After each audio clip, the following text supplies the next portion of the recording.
What's up, everybody? This is a Force of Nature Spiritual Awakening, and today we will be discussing the top 5 most dangerous moon sign placements when it comes to astrology. So, at number 5, we have Moon in Aries or Moon in the first house.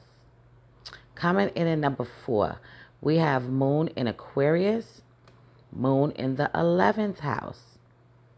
Coming in at number 3, Moon in Virgo, Moon in the 6th house. Coming in at number 2, Moon in Capricorn, Moon in the 10th house. And coming in at number 1 is Moon in Scorpio, Moon in the 8th house. So we're going to touch on these individually, and I'm going to start from 5 all the way down to 1. So coming in at 5, we have Moon in Aries or Moon in the first house. So these people tend to keep things inside of their selves simply because they are trying not to explode at those around them. But what ends up happening is that it just goes on and takes place. Okay, so these people are trying their hardest not to explode on people, not to go off on people, not to tell people off, not to have to G-check people. But what ends up happening is that usually they're going to have to do that to them one way or another. So this sign feels emotions so deeply. They are afraid of what the reactions of others will be when and if they share them. So they usually don't. What ends up coming out is pure anger, frustration, being aggravated, being agitated. Not necessarily anger, okay, about a situation, but instead about their self, because they don't understand how to work with what they have. Moon in the first house, Moon in Aries, men and women moon sign, can also be extremely impulsive and then a minute later regret it. This means that Aries can break up with you today only to call you tomorrow. Okay, so they can get into a heated argument, a heated debate, go off on you, tell you off, maybe even be verbally abusive at times, okay, dogmatic. But then they could turn right around and call you, hit you up. They're looking for you. They're checking for you. They want to talk about the conversation that they had, how things went, what was said. Okay, so they could come down off of it a little easier than others, okay? But you got to remember when you're dealing with other people, it can leave a stain on other people's brains. So maybe they don't want to talk to you right now, or maybe they don't want to pick up for you when you're calling. So now, anyway, they can also have an affair, yet instantly regret it as well. Okay, this is what's going on. So they can be dealing with somebody else and not be completely satisfied with the person that they're cheating on you with. Okay, they could be doing it out of pure anger and frustration for whatever is going on in their world, in their life, or whatever it has went on and took place with them. So these people are more comfortable expressing rough and intense feelings rather than softer and gentle ones.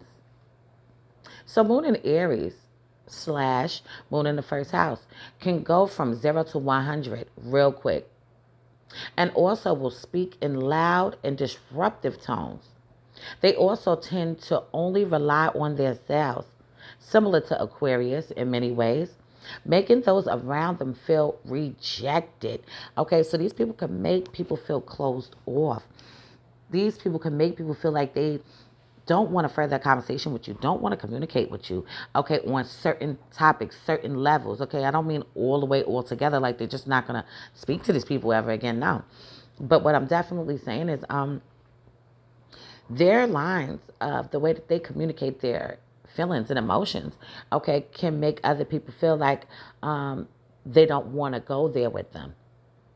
And a Aries moon in the first house, can deeply and I swallowed the wrong way. Can deeply and I don't know what I wrote. An Aries moon in the first house can deeply move past these challenges, but expressing their truth is the only way. Okay, so now coming in at number 4, Moon in Aquarius, Moon in 11th house. Aquarius is the least emotional out of any of the zodiac signs, or at least they do the best job at not letting their emotions affect them. This is an air sign that is known for their independence, freedom, and unattachment. Even if they are head over heels in love, when they are in a relationship, it can be impossible to know where they stand. Okay? It might even be impossible for you to understand where the hell you stand in a relationship with them. They might come off as aloof or cold, despite being completely in love. Moon in Aquarius, Moon in the 11th house expresses their love differently than other signs and also always needs to be able to do their own thing. Keep this in mind. If you know somebody that has Moon in Aquarius, you know somebody that has Moon in the 11th, maybe you have it. If they feel that a relationship or friendship threatens their freedom, then they will always be the first ones to end it.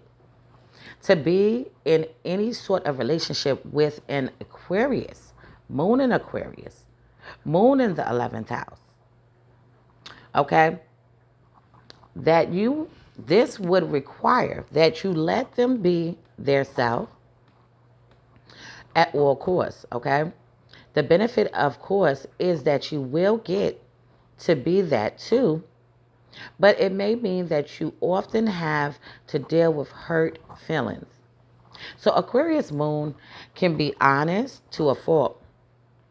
They see this as an act of love, but it is Sodom taken by others in this way. Okay, so it's not perceived in the same kind of way as the way that they are bringing it to the table. So for them being honest about how they see things is their only option, even if it comes across as abrasive or even harsh. So in this manner, it needs to be understood that they do not hurt the feelings of those around them, but it is just that they are unable to not share something that feel is of benefit. Okay, so I gotta back this up. So pretty much what's going on and taking place with the moon in Aquarius, we know that they feel the way that they feel. Their love is very much different. Okay, they can be closed off. They can be detached. Okay, but they are very intelligent. They are very knowledgeable. They're not really emotional.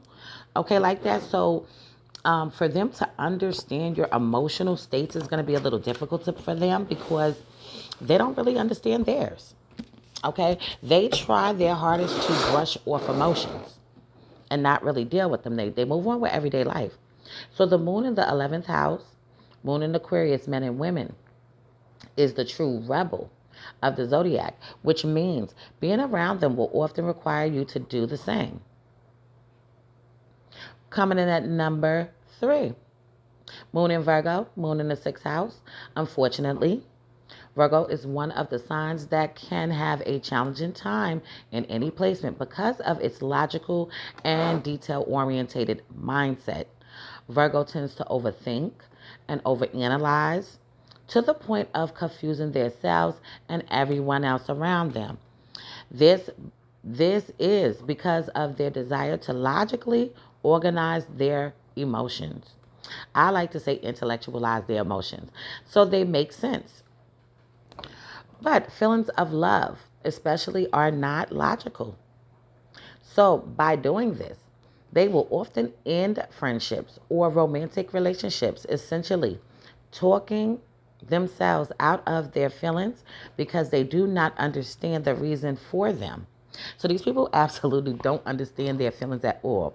Okay, me as a moon and Virgo person, um, emotions is a little uncomfortable for me. Okay, it really, really is. However, I'm a sun in Cancer. See what I'm saying? And I also have Cancer placements. But what I'm saying is, when it comes to emotions and things like that, it is confusing. And that's what it is for these people, too. They rather just distance themselves from that, okay? And they rather use a wise, logical decision on, is this the best choice? Is this even wise to do?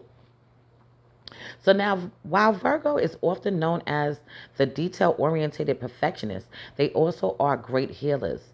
Because of this trait, it is not uncommon for them to get involved with unhealthy partners or friends in an effort to try to fix or save them. So that's something they gotta not do. Don't get in a relationship thinking you're gonna change somebody or fix somebody. Don't get into a friendship thinking you're gonna change them either.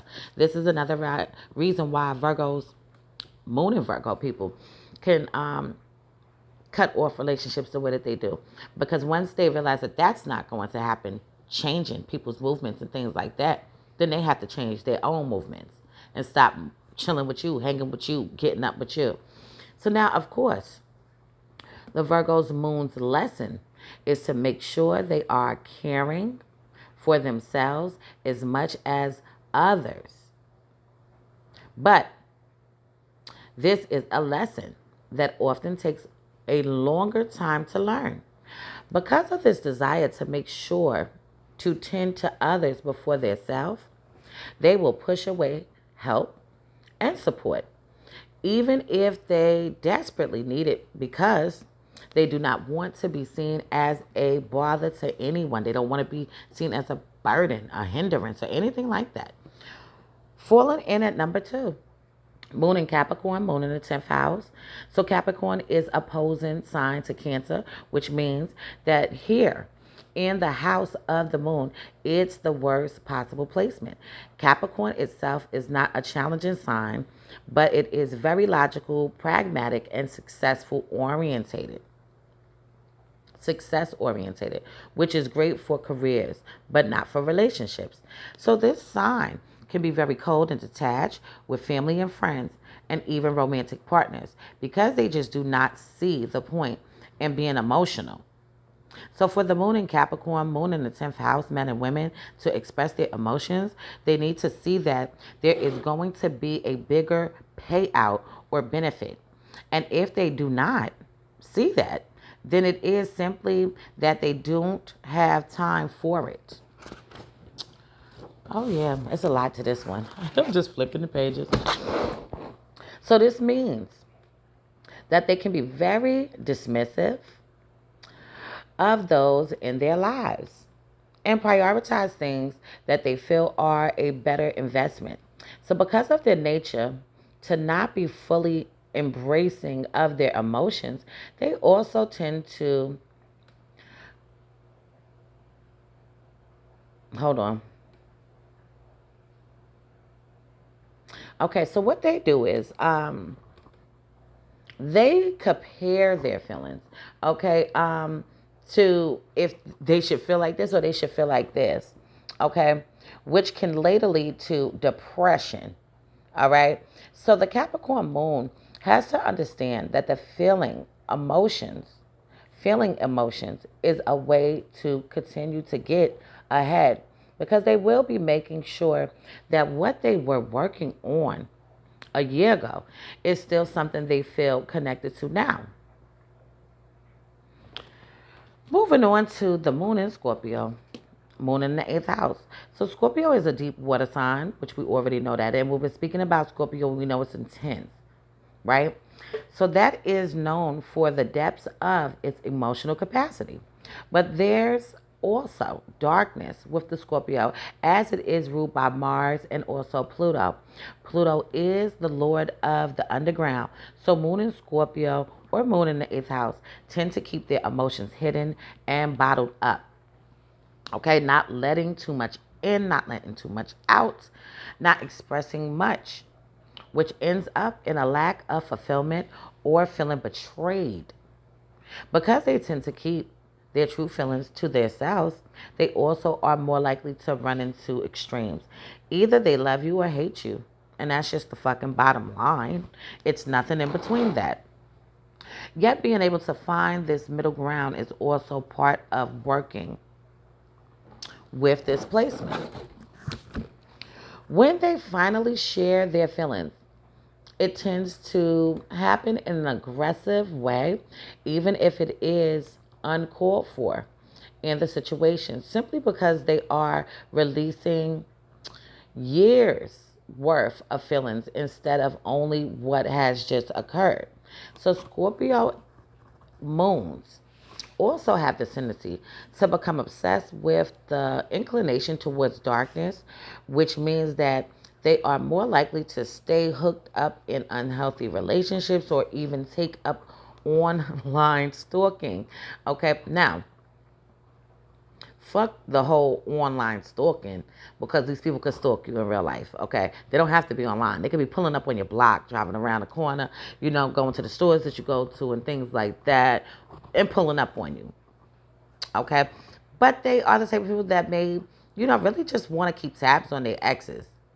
So while it is not all bad with this placement, okay, it's not all bad. None of the placements are all negative and bad, okay? But what can go on and take place with this is that this is very challenging. Okay, Moon being in Scorpio is challenging. Okay, and they need to learn to smooth out these challenges, not hold on to all the things that have happened to them, and learn to communicate this in a more progressive way, not an aggressive way. Okay, and they should learn to use their powers for good rather than evil. Okay, so I'm gonna leave this on this note for now, and in future videos to come, I will go more into depth into the most dangerous moon sign placements, which we just now said them. Moon in Scorpio, Moon in Capricorn, Moon in Virgo, Moon in Aquarius, Moon in Aries, Moon in the 8th, Moon in the 10th, Moon in the 6th, Moon in the 11th, and Moon in the 1st. So if anybody wants to get their chart analyzed, please hit me up. Anybody want to send a donation, please feel free. Okay, thank you for everybody that's been supporting. Thank you for everybody that's been tuning in. I appreciate y'all so much. Okay, I'm just amazed on how people have been clicking in, even when they're giving their points of views. I do read those things. I do read them. Okay, not every single one, because sometimes I miss them, but I read a lot of them. And I do appreciate each and every one of you. If anybody wants to hit me up, my phone number is 516-738-6042. So this is a force of nature, spiritual awakening. Love is love, peace and blessings to you all, and I will see you on the next one.